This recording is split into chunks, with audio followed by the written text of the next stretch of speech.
Caribbean countries previously raised concerns about the rules for receiving financial help, suggesting that those that have already invested in green technology should receive special consideration. The International Monetary Fund (IMF) recently announced reforms following its 2024 review of the Poverty Reduction and Growth Trust (PRGT).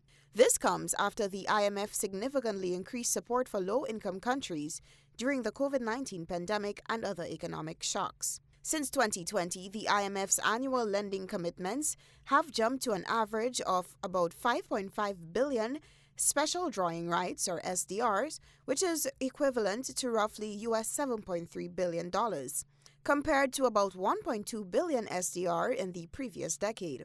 However, the outstanding PRGT credit has tripled since the pandemic began.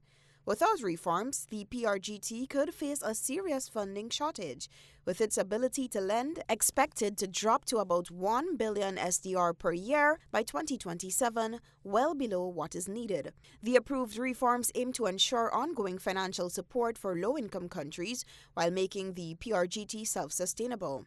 The IMF's executive board has set a new long-term annual lending target of 2.7 billion SDRs, or around $3.6 billion, more than double what it was before the pandemic. This increase is designed to help the fund use its limited resources to continue providing essential support to these countries while encouraging additional financing from other sources. The reforms also reflect the diverse economic conditions among low-income countries. A new tiered interest rate system will allow the poorest countries to continue receiving interest-free loans, while better-off countries will pay a low concessional interest rate.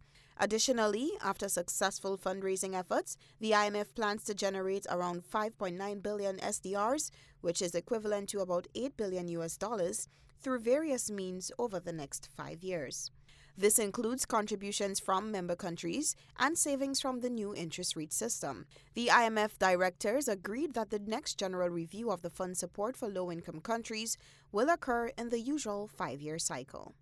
Reporting for GBN News, Beverly Telesford.